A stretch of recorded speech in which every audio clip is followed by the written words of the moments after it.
Olá, estamos aqui reunidos para mais uma noite do grupo de estudo do livro Não Começou com Você.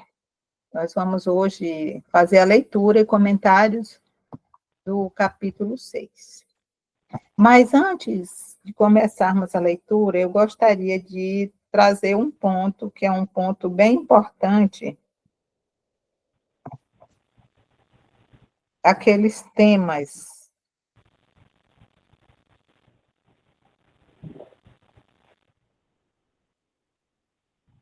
com os nossos pais. Então, o primeiro foi primeira pergunta da primeira questão que nós tivemos lá no capítulo 5. Você se fundiu com os sentimentos, comportamentos ou experiência de um dos seus progenitores? Então, essa fusão nossa, quando criança, com um dos nossos progenitores, é uma das origens da codependência. A criança fica olhando para o comportamento do pai ou da mãe, e a partir dali é que a criança fica bem ou não fica bem. Então, um pai que chega alcoolizado e a criança sabe que a mãe vai brigar com aquele pai, como é que essa criança reage? Então, essa criança fica esperando o pai chegar para perceber se o pai vai chegar alcoolizado ou não.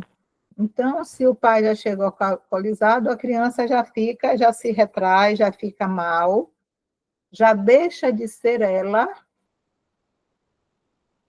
porque o pai está chegando com aquele comportamento. Então, a criança começa a entrar na dependência emocional, porque vai depender de como o comportamento daquele pai,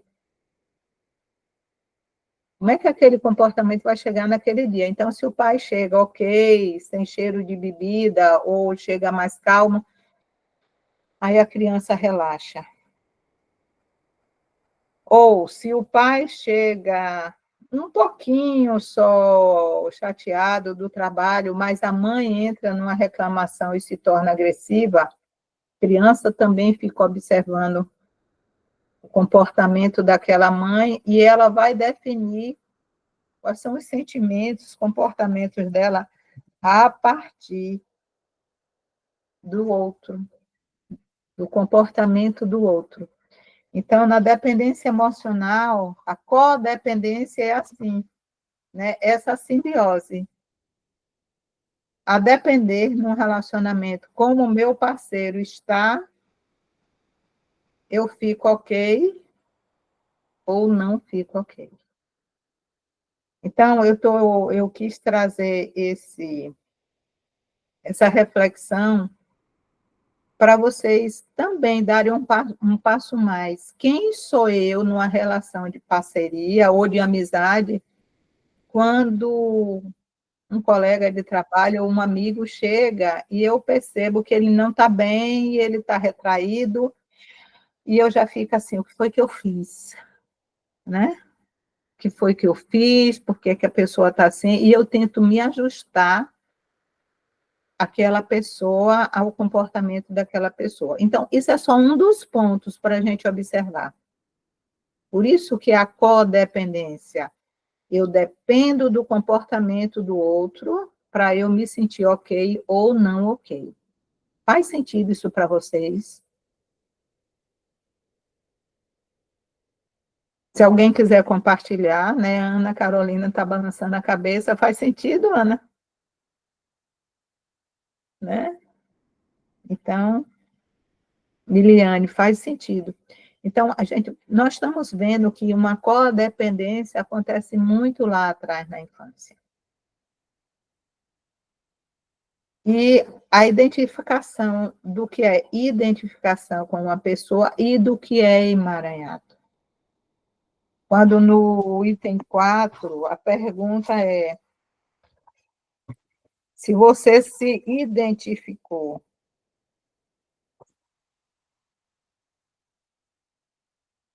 Você se identifica inconscientemente como um membro do sistema. Então, muitas vezes, quando nós estamos identificados com alguém do nosso sistema, mesmo que eu não conheça, uma identificação transgeracional, uma das frases, né, já que a gente está procurando a palavra central, que a pessoa diz assim: eu tive aquele comportamento e parece que não sou eu. Aquilo que eu fiz parece que não sou eu. Alguém já ouviu alguém falar assim? Já, né, Lenice? Poxa, eu tive uma reação que não é minha, parece que não sou eu. Então, esse é uma das palavras centrais que nos identificam que nós estamos com uma identificação. A diferença de identificação e emaranhada é que no emaranhada eu estou naquele bolo, mas eu sei que eu sou eu. Eu posso repetir um padrão, mas eu me dou conta, mas na identificação eu estou vivendo a vida de outra pessoa. Então, uma das dicas quando tem uma identificação é quando numa constelação o representante começa a sentir taquicardia. Quando tem a taquicardia, o constelador já sabe que aquela pessoa que está sendo representada está identificado, está vivendo a vida de uma outra pessoa. Então, isso são algumas pinceladas para a gente despertar sobre esse assunto. Então, essa palavra, parece que não sou eu, parece que eu estou vivendo a vida de outra pessoa, parece que minha vida é um filme, que eu estou assistindo um filme, são palavras que nós já podemos ficar alerta que nós estamos identificados com alguma coisa. Então, nós vamos começar agora a leitura do capítulo 6, a reclamação central, e eu agradeço mais uma vez a Marquinhos por deixar fazer essa leitura. Vamos lá. A reclamação central. Quando o fato interior não se torna consciente e acontece exteriormente, sob a forma de fatalidade. Carl Jung. Estudos sobre o simbolismo de si mesmo. As palavras que empregamos ao descrever nossas preocupações e dificuldades podem expressar mais do que imaginamos. Ainda assim, poucas pessoas as consideram.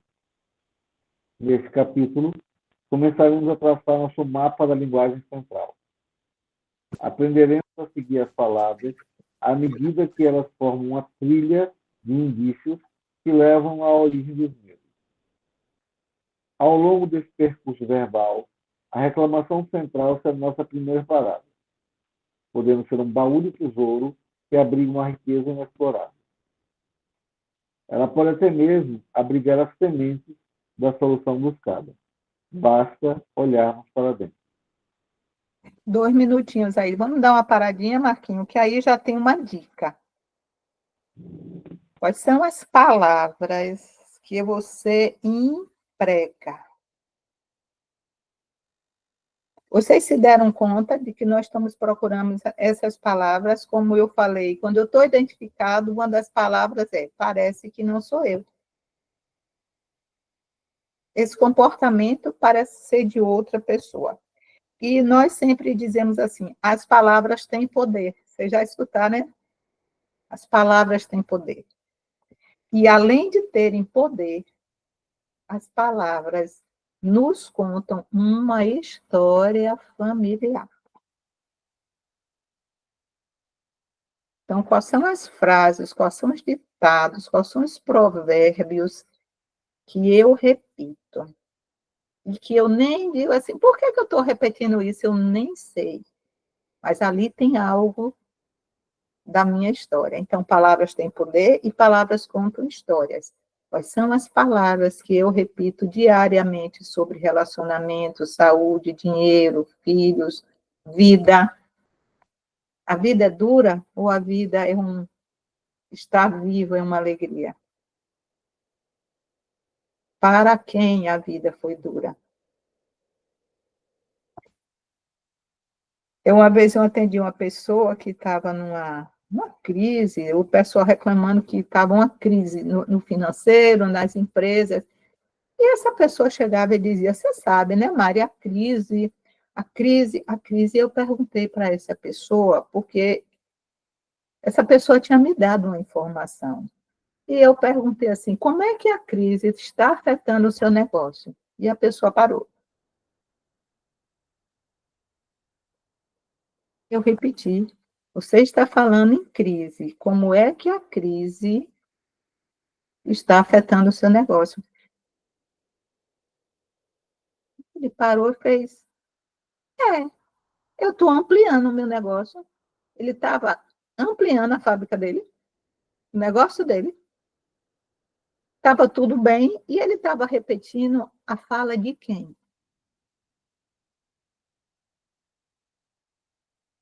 Me olhou e disse, Mara, eu não sei, eu sempre repito isso, né? A crise, a crise, a crise. Então, por isso que nós temos que estar consciente das palavras que nós repetimos e questionar. Essa crise é real para mim? Eu posso ter várias pessoas em crise, falando da crise. Mas quando eu digo é a crise, essa crise está chegando até mim? Ou eu estou repetindo? Porque lá atrás, no meu sistema familiar, alguém teve uma crise, né? Quando nós falamos de uma doença, ai, nossa, essa doença tá aí, tá todo mundo com virose. Por que que uns pegam virose e outros não pegam virose?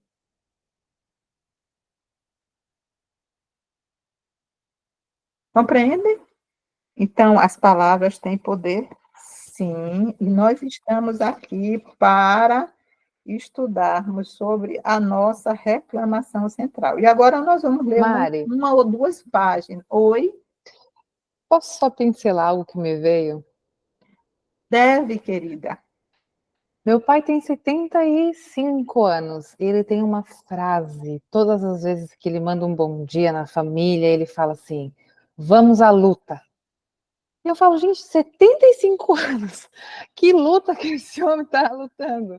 E é o tempo todo, vamos para a luta, vamos para a guerra, e sempre e sinto que vem lá de trás, sabe? Como se realmente a vida fosse muito dura, tivesse que trabalhar muito.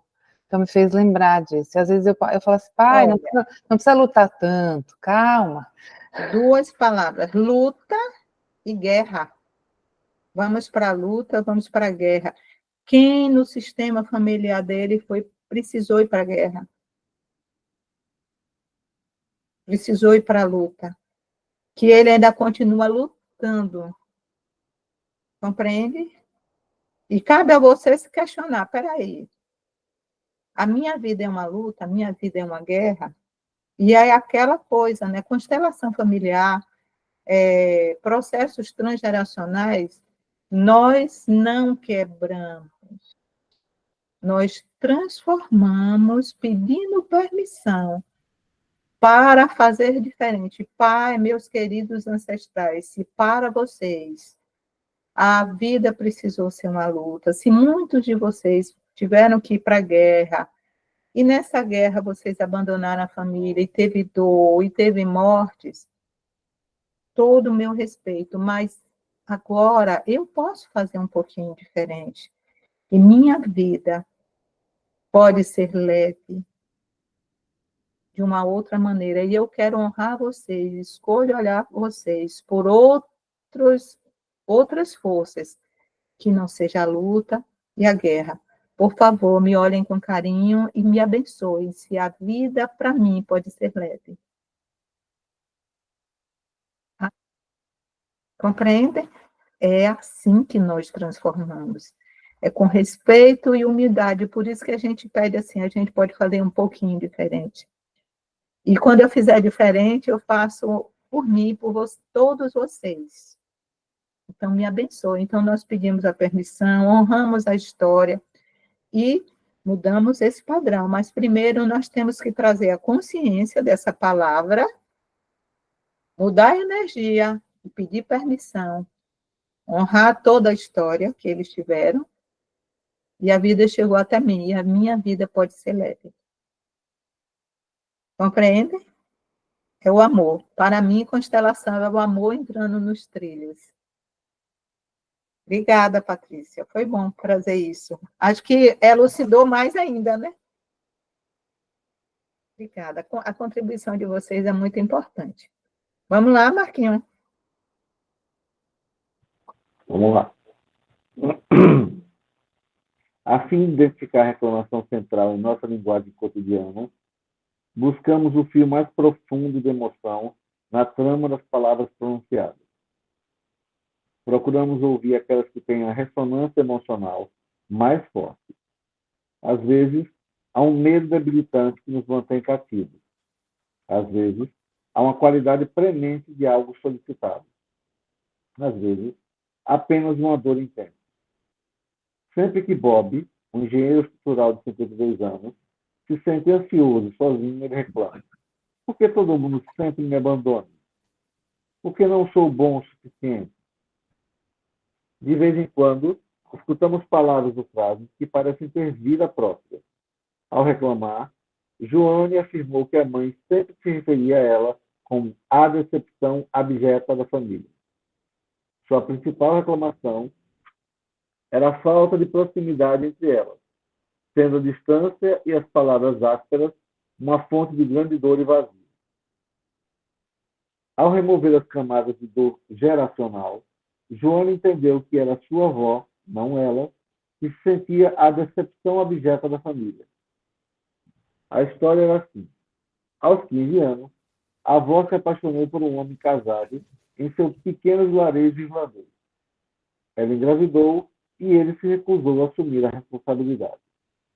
Expulso de casa, a avó viveu com vergonha pelo resto da vida, trabalhando como faxineira e criando sua única filha como mãe solo. Nunca se casou e nem superou a sensação de que, por ter uma filha ilegítima, envergonhara a família. Embora as palavras decepção abjeta nunca tenham sido ditas pela avó, elas ecoaram nas 3 mulheres. A avó as vivenciou ao ser banida da família. A filha as experimentou ao sentir que arruinara a vida da mãe por não ser fruto de uma união legítima. 2 gerações depois, a neta compartilhou as emoções, considerando-se uma decepção para sua mãe. Ao explorar as palavras decepção abjeta em sua reclamação central, Joana encontrou tranquilidade e compreensão. Começou a perceber que, embora a mãe direcionasse as palavras a ela, a ofensa não era pessoal. Agora, ao ouvi-las, sentia amor e compaixão pela mãe, pela avó e pela vida difícil que tiveram na Irlanda. Ao analisar a reclamação central, não consideramos apenas a linguagem falada, mas a linguagem corporal somática ou física. Também prestamos especial atenção aos sintomas e aos comportamentos que se destacam como idiosincráticos ou incomuns. Por exemplo, Carson, um bombeiro de 26 anos, manifestou seu medo tanto física quanto verbalmente. Ele tinha 24 anos quando seu carro derrapou contra a barreira de proteção de estrada e quase caiu do penhasco. Por pouco, Carson conseguiu refrear o veículo e dirigir em segurança até seu destino, mas qualquer sensação de controle em sua vida desapareceu. Desde aquele dia, começou a ter ataques de pânico diários. Junto com tremores e vertigem, havia o nítido sentimento de que, se morresse, sua vida não teria valido nada. Especificamente, as palavras de sua reclamação central foram: se eu morrer, não vou deixar nenhum legado. Ninguém vai se lembrar de mim. Partirei como se nunca tivesse existido. Não vou deixar uma boa impressão. O estranho é que seus arrependimentos pertenciam a um homem de 26 anos. Sua vida mal começara e lá estava Carson, lamentando toda uma existência de remorso. Era evidente que algo não se encaixava. Ao perfiltrar uma reclamação central, confiamos nas palavras de forma implícita, mas nem sempre fazemos o mesmo com o contexto. As palavras em si costumam ser verdadeiras para alguém, não necessariamente para nós. A fim de descobrir quem é essa pessoa, precisamos espreitar os bastidores da história familiar. Para Carson, essa pessoa ausente era o pai. Quando tinha 4 anos, seus pais passaram por um divórcio conturbado e a mãe exigiu que o pai abdicasse dos direitos parentais. Após uma longa e mal sucedida batalha pela custódia, ele finalmente cedeu e nunca mais viu o filho. Além da mãe depreciar o pai, o novo marido adotou Carson, que recebeu seu sobrenome. Analisemos novamente a linguagem da reclamação central de Carson. Não vou deixar nenhum legado. Ninguém vai se lembrar de mim. Partirei como se nunca tivesse existido. Não vou deixar uma boa impressão. Agora, sua história assume uma nova perspectiva. Fundindo com a realidade paterna da perda de legado, o filho, Carson encontrou um modo velado de se juntar ao pai ausente. Ele compartilhou os sentimentos da dolorosa experiência paterna, com o receio de que também fosse subitamente esquecido. Após descobrir a origem de sua reclamação central, Carson decidiu localizar o pai e retomar o contato. Ele se mudara para outro estado e tinha 3 filhos com a segunda esposa, mas ficou extasiado. O vazio de perder o primeiro filho 20 anos antes persistiu, abrindo um buraco em seu coração, como descreveu. Algo tangível, embora profundamente submerso, também permaneceu dentro de Carson. Era o amor pelo pai. Como dizem, a história é escrita pelos vencedores, por aqueles que permanecem para narrá-la. Não importa o quão enviesada ou unilateral ela seja, raramente consideramos como seria contada pelo outro lado. No caso de Carson, a mãe foi a vencedora e o pai o perdedor, visto que não estava presente para criar o filho. Ambos lutaram pela custódia, mas por razões desconhecidas, o pai perdeu.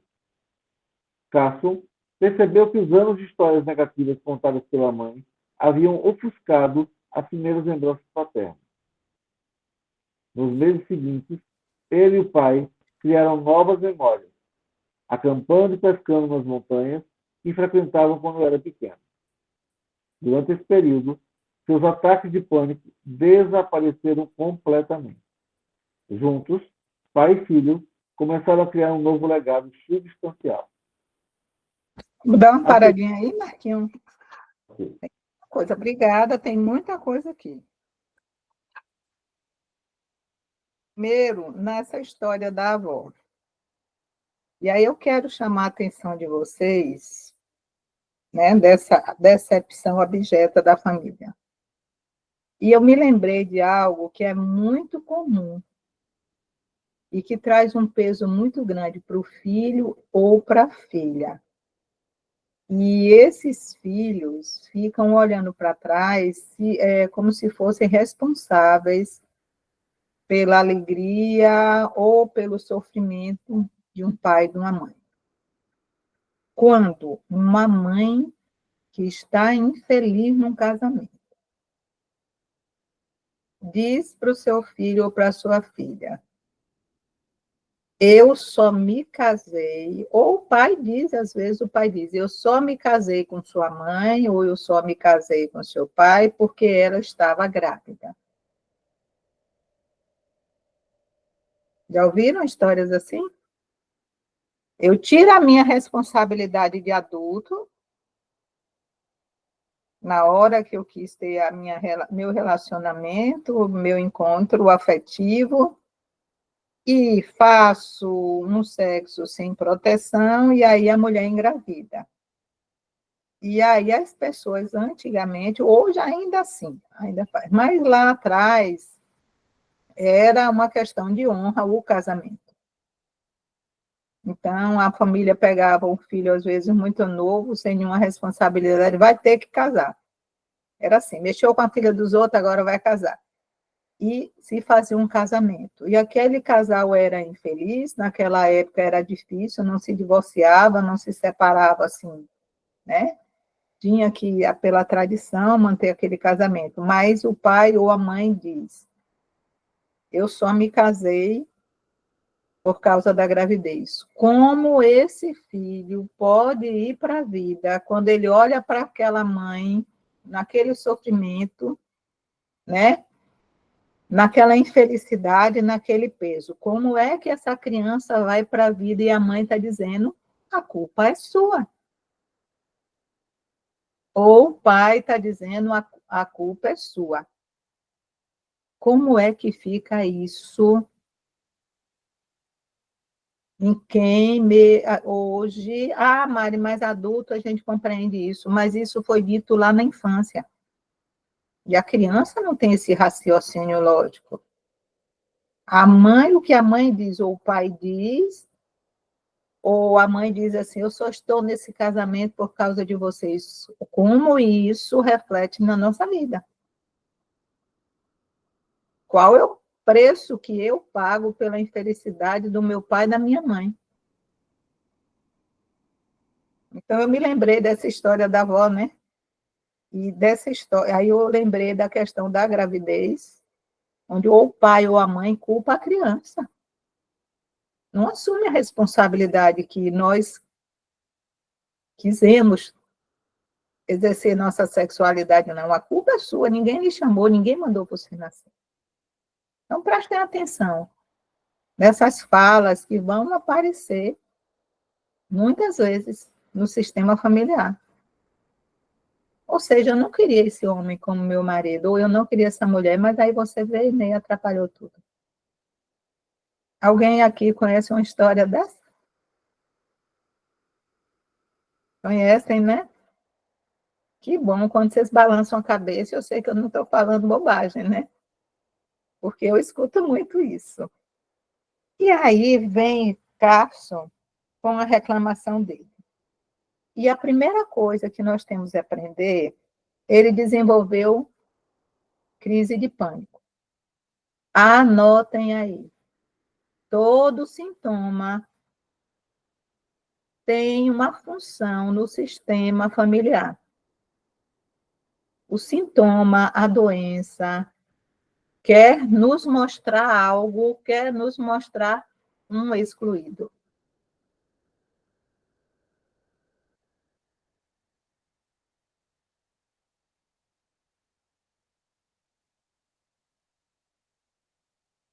Uma síndrome de pânico veio, mas as pessoas dizem assim: mas Mari, acontece, mas a gente precisa ficar atento às palavras.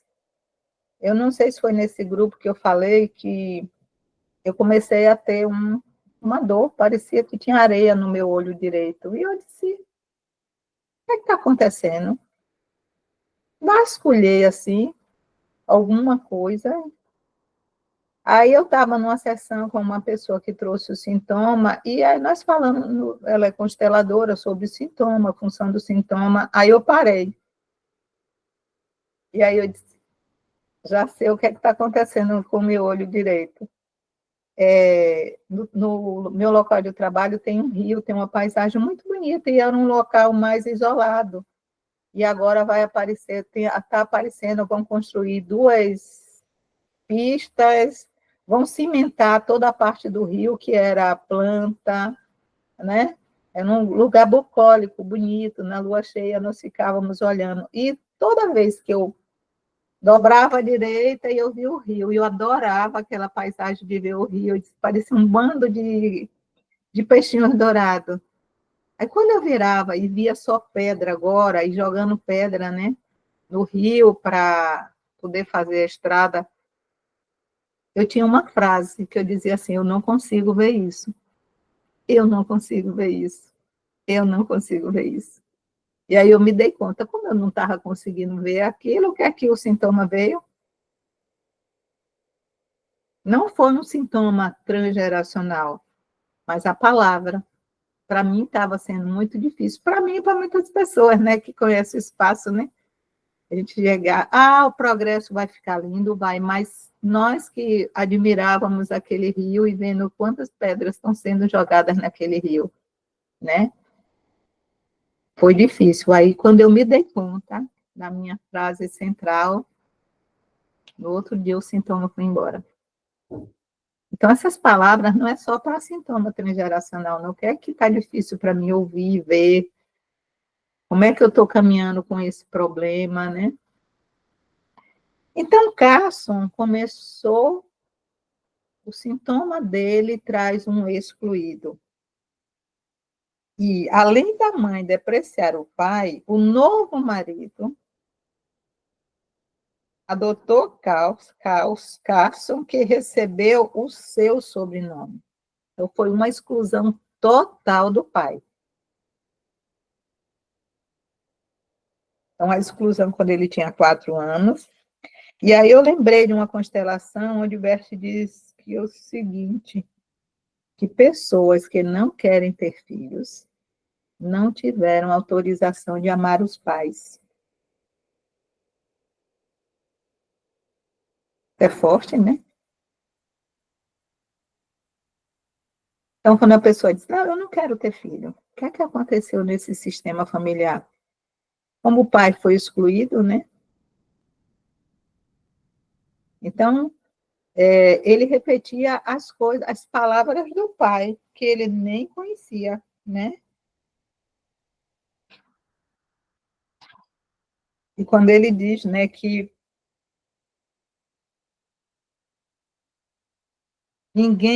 não vou deixar nenhum legado, ninguém vai se lembrar de mim, partirei como se nunca tivesse existido, não vou deixar uma boa impressão. Então, ele estava repetindo um sentimento que tinha no campo, que era do pai. E aí, quando ele vai se dando conta, ao descobrir a origem de sua reclamação central, Carlson decidiu localizar o pai e retornar o contato. E aí ele foi criar memórias afetivas. Bert e também Chico Xavier, Bob Marley, eles falam isso cada um do seu jeito, que sempre é possível fazer recomeçar uma infância feliz, né? O Carlson foi fazer isso. Ele já é um homem, mas foi resgatar aquilo que tinha sido interrompido, um movimento interrompido em direção ao pai. Lembram do movimento interrompido em direção à mãe? E que eu falei que também tinha em direção ao pai? Aqui é um exemplo. Então, Marquinhos, você pode ler o exercício, investigando sua reclamação central, por favor. Mari, só dando uma contribuição pequena daquilo que você disse. Grande contribuição.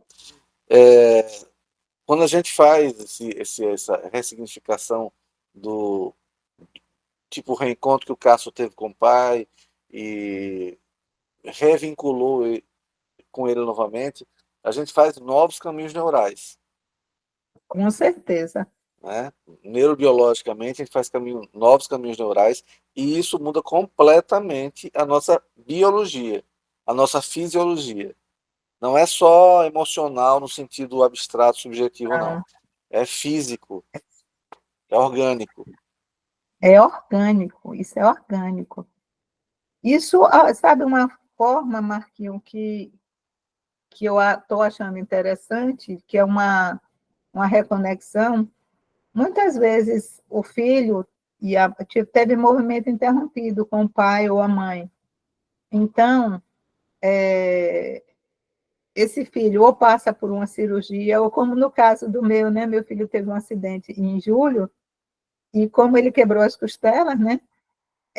Teve toda uma rematernagem, porque eu abraçava ele para poder levantar da cama, né?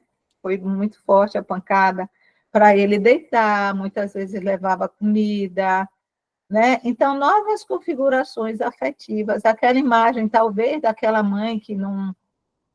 Aquelas reclamações, aí olha para aquela mãe agora que vem, né? Um filho que precisa fazer uma cirurgia, muitas vezes a mãe vai ter que dar um banho, né? Às vezes calçar aquela meia de compressão, então faz toda uma rematernagem, gente. Sempre, sempre, gente, é hora da gente começar a fazer novas conexões.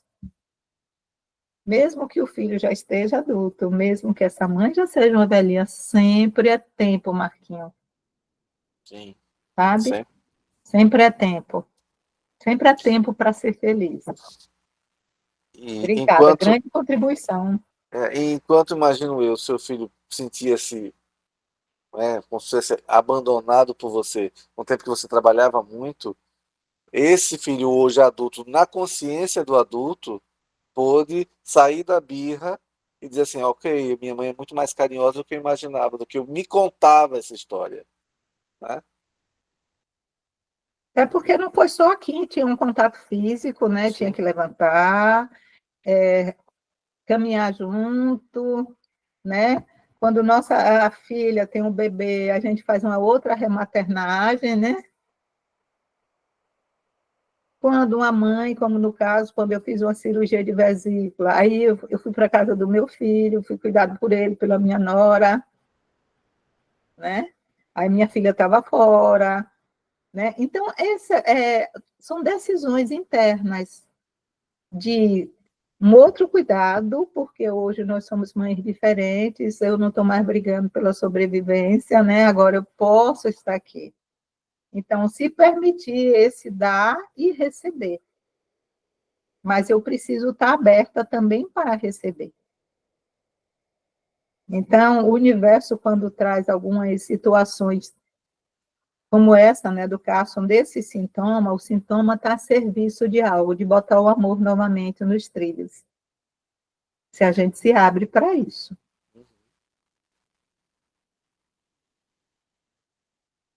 Vamos lá, o exercício? Vamos lá. A seguir, disponibilizo o primeiro exercício escrito. Pega uma caneta e um papel ou bloco de notas e vamos começar. Exercício escrito número 1. Investigando sua reclamação central. Concentre-se no problema mais urgente de sua vida, no momento. Pode ser de saúde, de trabalho, de relacionamento, qualquer um que afete sua segurança, sua paz ou seu bem-estar.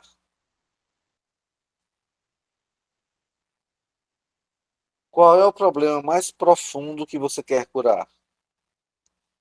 Talvez seja um que pareça avassalador. Talvez um sintoma ou um sentimento que carrega há muito tempo.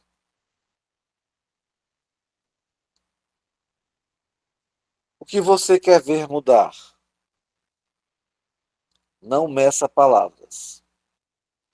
Escreva o que considera importante. Escreva o que surge em sua mente. Por exemplo, talvez você carregue um medo de que algo terrível aconteça no futuro. Não importa o que emergir, apenas escreva. Se nada lhe ocorrer, responda. Se o sentimento, o sintoma ou a condição nunca desaparecer, o que você tem? O que você teme que aconteça? Não continue a leitura até escrever sua preocupação mais premente.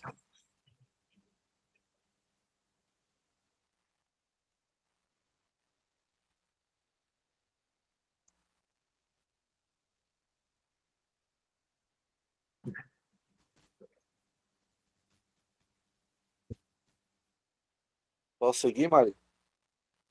Dê um tempinho aí.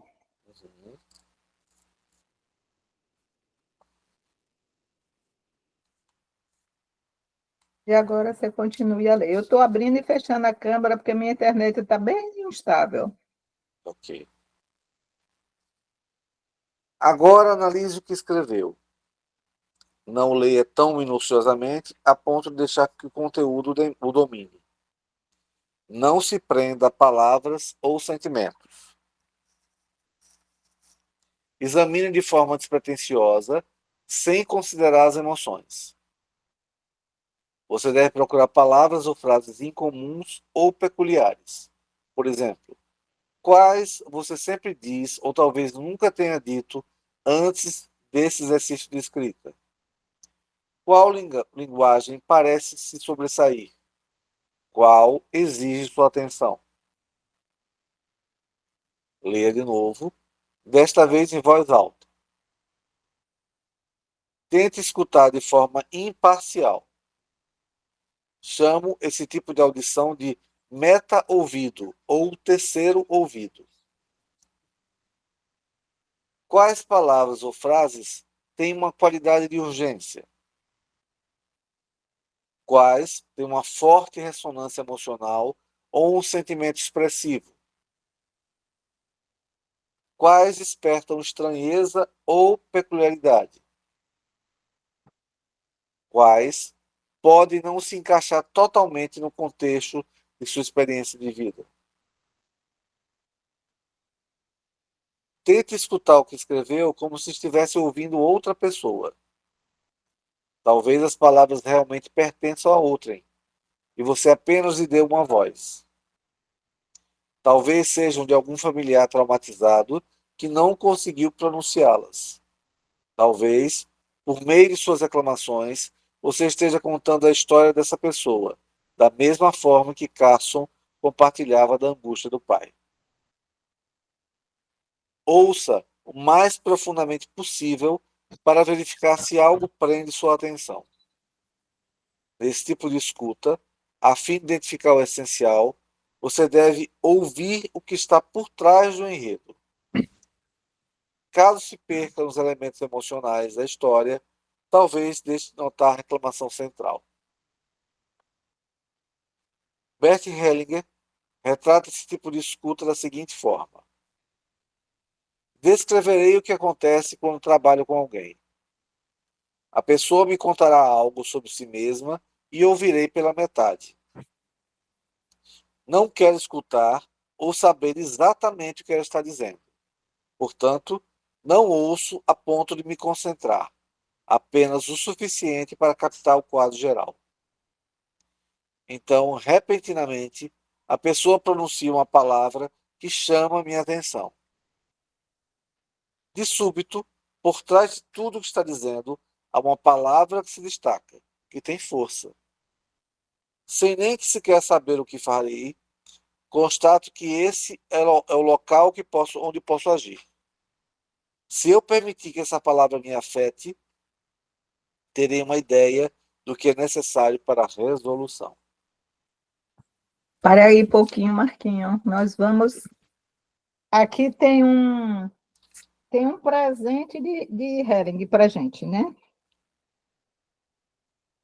Quando ele diz que ele escuta, mas ele não se deixa envolver emocionalmente. Ele só escuta. Ele vai escutando, né? Ele vai escutando, mas ele não fica concentrado na conversa como nós estamos aqui, né? Ele vai escutando. E ele diz: apenas o suficiente para captar o quadro geral, ou seja, ele não se envolvia emocionalmente. E aí ele diz: então, repetidamente, a pessoa pronuncia uma palavra que chama minha atenção. A vida é uma luta, a vida é uma guerra. Oi? Ele pode ter contado meia hora de história, mas aí quando ele diz isso, né, a gente fica atento. De súbito, por trás de tudo o que está dizendo, há uma palavra que se destaca, que tem força. Sem nem sequer saber o que eu farei, constato que é esse o local onde posso agir. Se eu permitir que essa palavra me afete, terei uma ideia do que é necessário para a resolução. Esse me afeta, afetado. enganchado com essa palavra. Essa palavra me captura. É como se eu pegasse, sabe? Ela me captura e eu capturo ela. Ah, a vida é luta, a vida é guerra. É essa. E eu, sem saber o que é que eu vou fazer, mas eu digo, é essa palavra. E aí pode vir a questão. Quem? Quem nesse sistema familiar, para quem? Foi luta, foi guerra. E aí algo aparece. Ou então eu coloco a pessoa que fala isso e a guerra. Quando você olha para a guerra, o que é que acontece no seu corpo? O que é que você vê? Ah, eu lembrei que tem uma história no meu sistema. Aí senta que lá vem a história. Né? Então é assim. Então não, esse afetar não é no sentido de eu estar ali, sabe? De penalizando e ficar rodando com a palavra.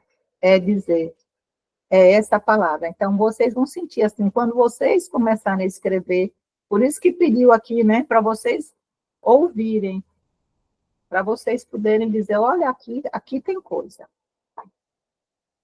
Vamos voltar, Marquinhos?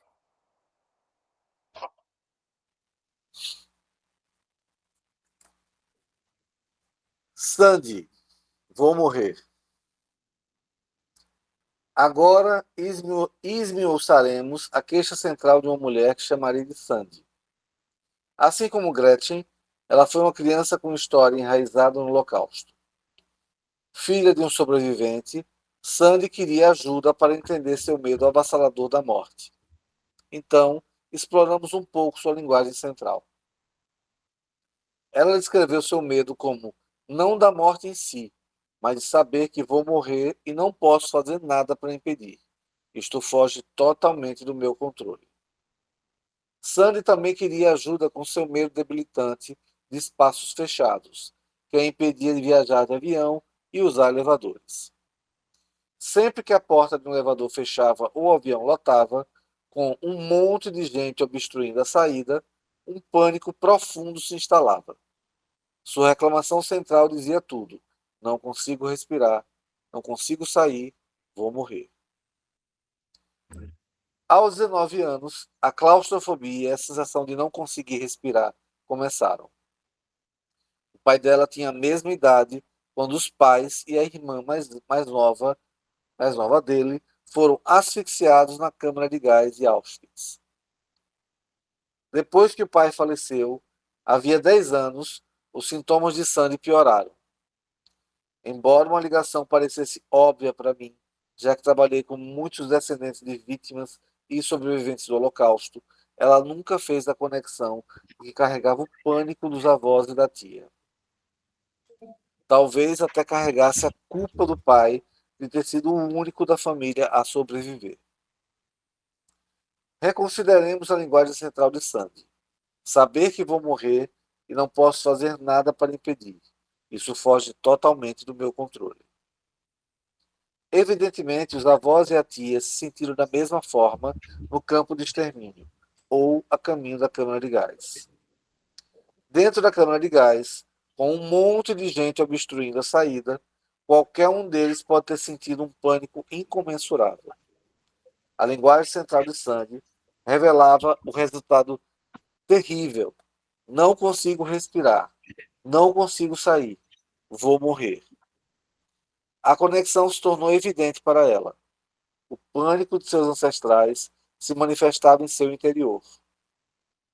Embora soubesse dos trágicos acontecimentos em sua família, nunca fizera a conexão de que poderia ser a portadora de um sofrimento que não lhe pertencia. Agora isso estava claro. Em nossa sessão, pedi a Sandy que visualizasse a tia e os avós parados na sua frente e conversasse com eles. Com meio incentivo, ela disse: assim como vocês, estou aterrorizada. Consigo perceber que esse pavor não pertence a mim. Carregá-lo não ajuda ninguém, nem a vocês, nem a mim. Sei que não desejam isso para mim e que é um fardo me ver tão ansiosa. Em vez disso, Vou deixar esses sentimentos de ansiedade com vocês, vovó, vovô e tia Sara. Seus olhos lacrimejaram ao imaginar os três sorrindo e abençoando sua felicidade. Sandy imaginou seu corpo se inundando com o amor que a enviavam. Finalmente, capaz de identificar a origem de sua claustrofobia e seu medo da morte, ela pôde sentir o peso de seus temores se dissipar. Marquinhos, isso aí fala vem com a observação que você fez. Ela não abraçou os ancestrais, mas quando ela imaginou, né, eles na frente, e seus olhos lacrimejaram ao imaginar os três sorrindo e abençoando sua felicidade. E ela imaginou, e eu dizia, ela não imaginou, ela sentiu. Só a imaginação, a gente sente, sabe? Então, seria Sandy sentir o seu corpo se inundando com o amor que a enviava. Finalmente, capaz de identificar a origem de sua claustrofobia e seu medo da morte, ela pôde sentir o peso de seus temores se dissipar. Então, é uma configuração corporal, cerebral, fisiológica, na imaginação. Então, é o que você falou, não é só aqui, não é só o ego. Quando ela imaginou a cena e sentiu que estava recebendo o amor dele e a permissão para ir para a vida, ela se inundou, então, todo o sistema, né, límbico dela é refeito, né, se refaz, solta aquela carga que ela carregava. E aí, mais uma vez, o amor volta a fluir e a vida a pulsar. Então, vamos lá. Lorena, vou enlouquecer. Muitos de nós carregamos o medo de que algo horrível aconteça no futuro. Esse temor costuma se revelar em nossa reclamação central. Lorena tinha 19 anos e sofria de ansiedade e ataques de pânico em situações sociais. Sempre que estava com amigos, se sentia presa e incapaz de sair. Fazia 3 anos que percebera a ansiedade pela primeira vez, mais ou menos na mesma época em que enfrentava uma persistente infecção urinária.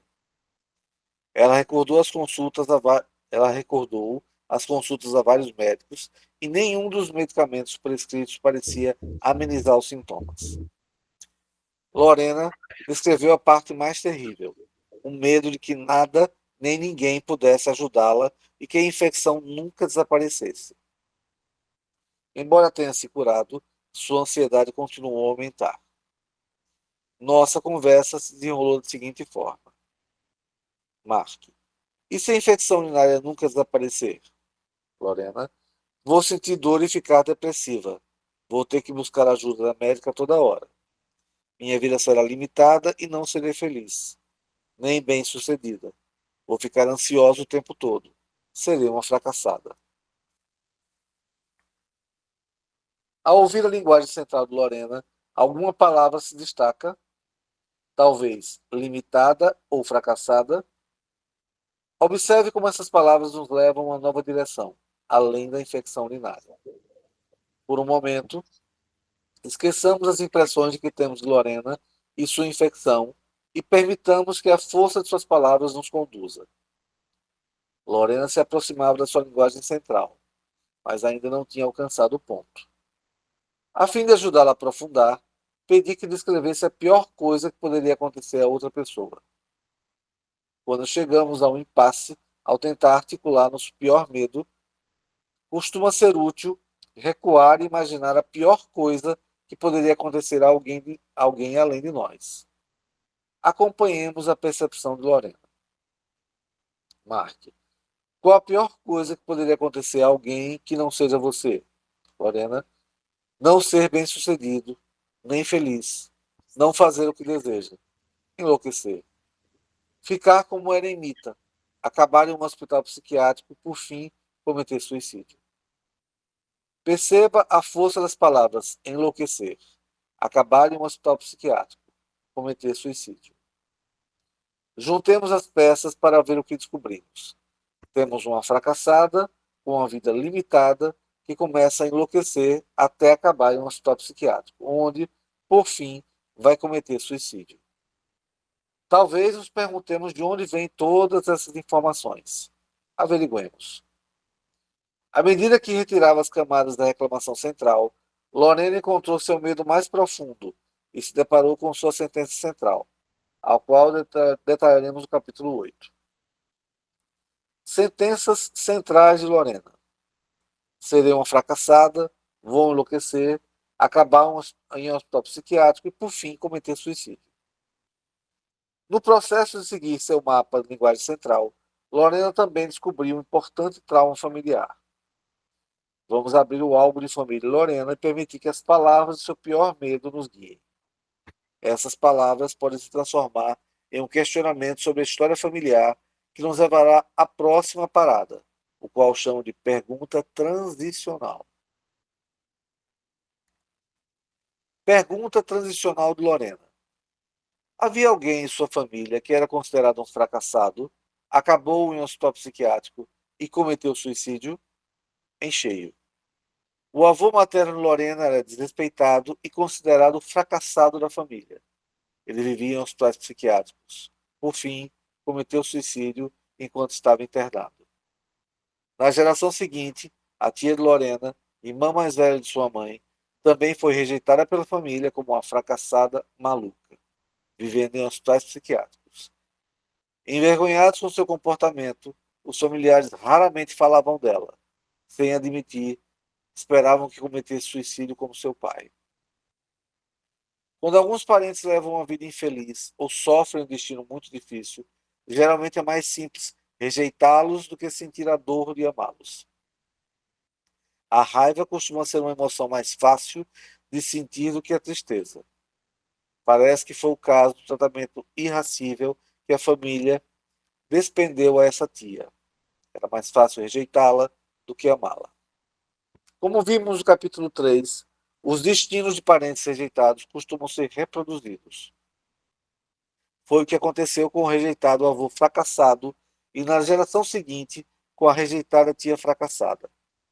Agora, Lorena estava na linha sucessória para completar o trio de fracassados, prolongando a dor até a terceira geração. Pode ser muito difícil passar pelo luto de um suicídio. Muitas vezes, os parentes ficam zangados com a pessoa que tirou a própria vida e partiu de forma trágica. Além disso, as consequências do suicídio, vergonha, constrangimento, imagens horrendas, questões pendentes, dívidas financeiras, incerteza religiosa, ficam para a família resolver. O destino de Lorena era iminente, mas não imutável. Ao compreender que os medos que carregava não se originavam dela, conseguiu deixá-los com seus legítimos donos. Pedi que visualizasse o avô e a tia parados na sua frente. De forma espontânea, Lorena expressou sentimentos genuínos de amor por ambos. Imaginou que apoiavam seu bem-estar e que, pela expiração, ela poderia simplesmente expulsar a ansiedade de seu corpo e devolvê-la a eles. Respirou por vários minutos, relatando que seu corpo estava mais leve e em paz. Pediu as bênçãos de ambos para que pudesse ter uma vida feliz, embora não tivesse encontrado a felicidade. Lorena percebeu que não adiantava carregar sua ansiedade, pois isso só trouxe dor para a família. Prometeu a ambos que não a carregaria mais. Imaginou uma situação de ansiedade futura, na qual poderia devolver qualquer ansiedade residual para eles. Após uma única sessão, ela se livrou do pânico que a dominava. Quando me perguntam como a pesquisa e desenvolvimento sobre neuroplasticidade se relaciona à minha própria experiência clínica, muitas vezes penso em Lorena. Sua capacidade de mudar de um estado predominantemente ansioso para um mais pacífico e equilibrado ilustra a sofisticada maneira como a história pessoal da família e a consciência atual podem se unir. Assim que as conexões essenciais são feitas e praticamos o foco em imagens e experiências curativas, estabelecemos as bases para novas vias neurais. A cura pode, então, ser surpreendentemente eficiente. Obrigada, Marquinhos. E aí, nesse capítulo, ele traz duas coisas importantes, né, nesse manejo dessas palavras. Nós que trabalhamos com trauma, e eu estou assim, deslumbrada com o estudo, né, que eu estou preparando. Sábado que vem nós vamos ter um encontro, um workshop chamado Autoestima e as Constelações Familiares, né? E nós só podemos mudar coisas quando nós começamos a conhecer essa coisa, né? Então, eu fui lá para a neurociência para ver como é a autoestima, está ligada a quê? E muitas vezes, né, como você trouxe, Marquinhos, a gente pensa que é só aqui, no cérebro, quando é emocional. Então, eu fui olhar toda a fisiologia do nosso cérebro diante da autoestima, né? E situações como essa que vem uma infecção urinária e ela vai, né, no constelador, ou seja, o sintoma aparece e o sintoma traz um excluído. E quando eu estou no sintoma, muitas vezes eu ainda estou no reptiliano, né? No sistema reptiliano, no sistema límbico, e com essa pergunta, o que de pior poderia acontecer a ela, né?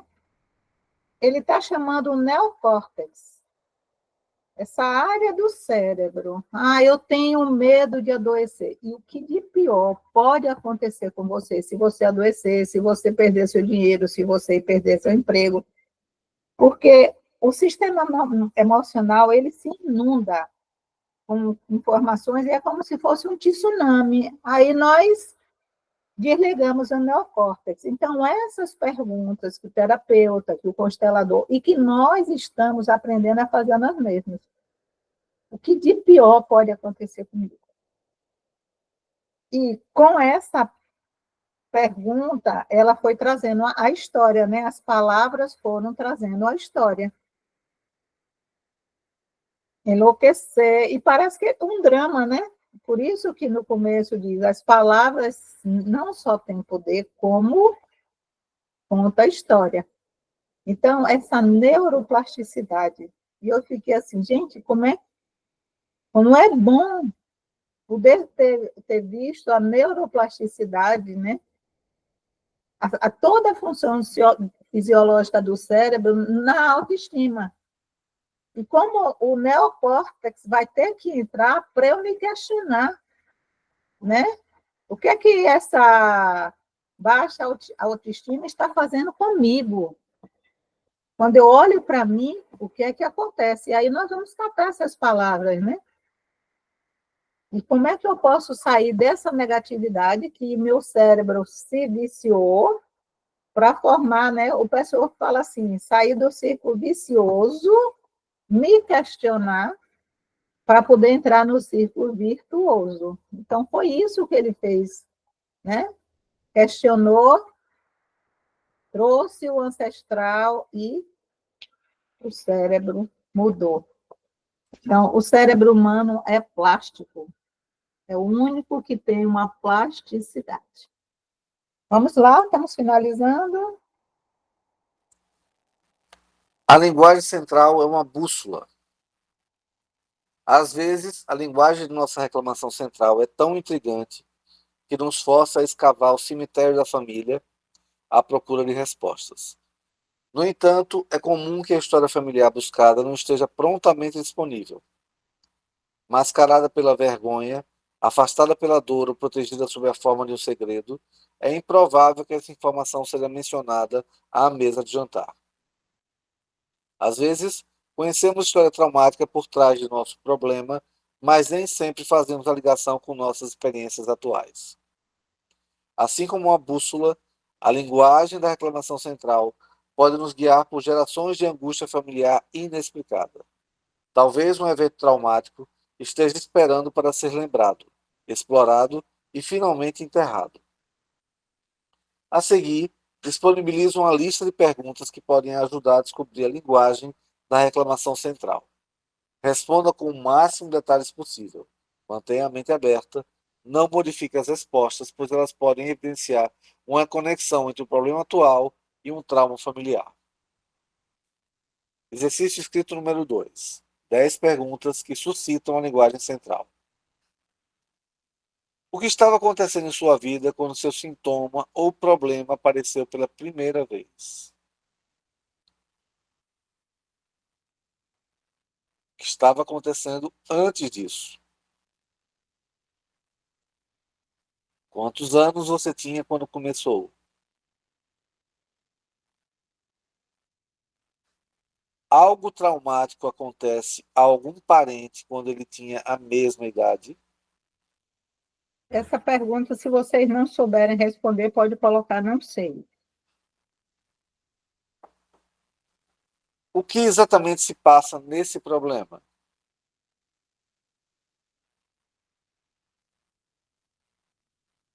Qual é a sensação nos piores momentos?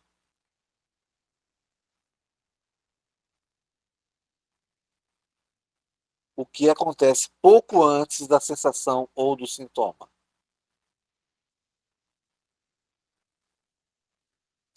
O que ameniza ou agrava o problema? O que o problema ou o sintoma o impede de fazer? O que o obriga a fazer? Se a sensação ou sintoma nunca desaparecer, qual seria a pior coisa que poderia acontecer com você? Aí ele tá chamando o neocórtex agora, né?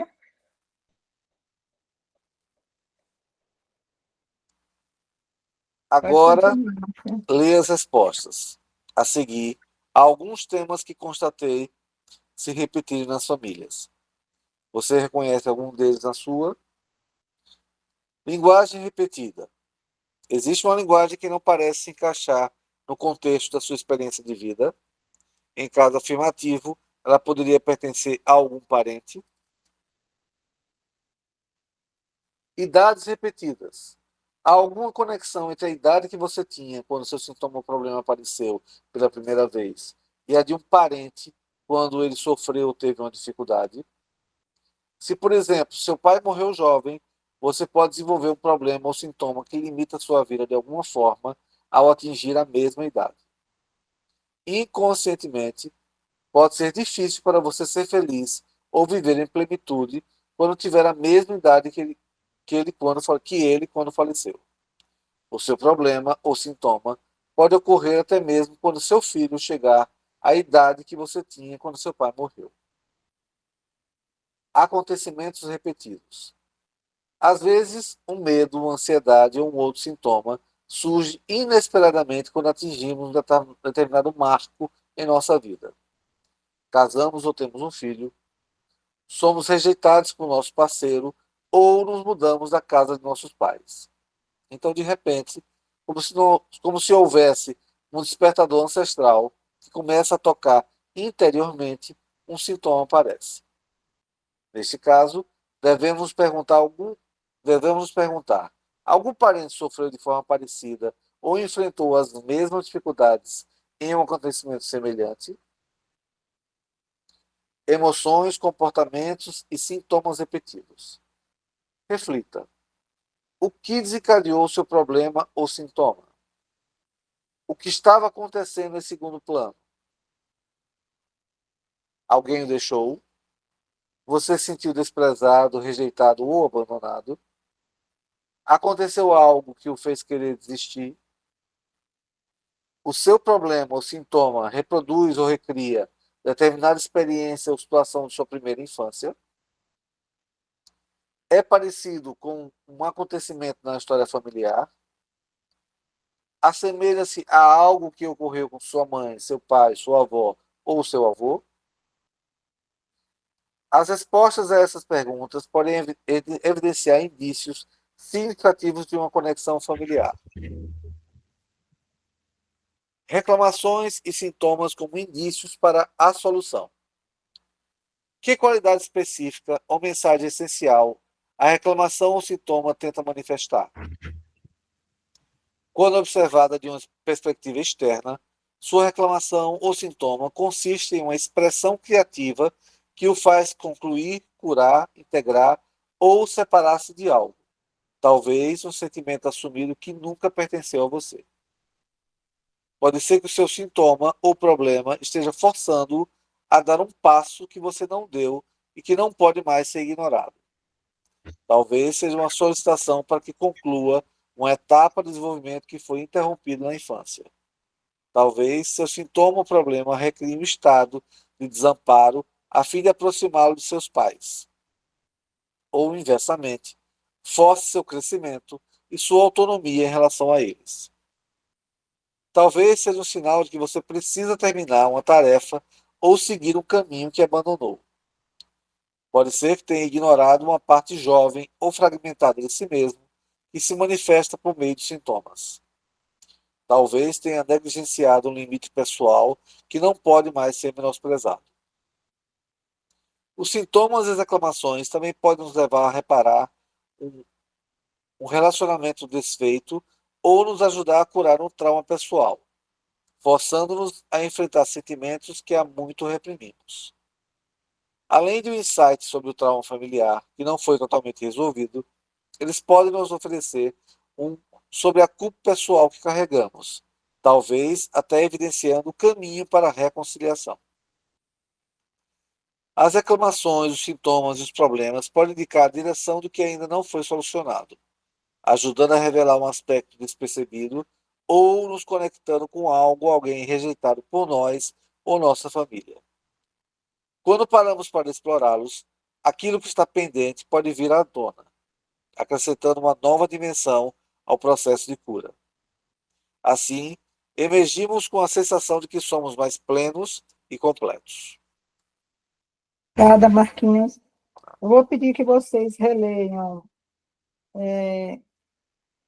a página 99, a linguagem repetida, as idades repetidas, acontecimentos repetidos, emoções, comportamentos e sintomas repetidos. Dê uma lida nesses tópicos e, se possível, quem quiser continuar investigando mais, releia o capítulo e refaça o questionário. Façam isso sozinho, sozinha, num ambiente tranquilo, e vá refazendo esse questionário. E vá fazendo essas perguntas, né? O que de pior, e captando essas novas reclamações centrais e as palavras que vão surgir. Então, obrigada, obrigado. Foi uma honra compartilhar essa noite de conhecimento com vocês. Até a próxima terça. Obrigada a todos pela presença. Espero que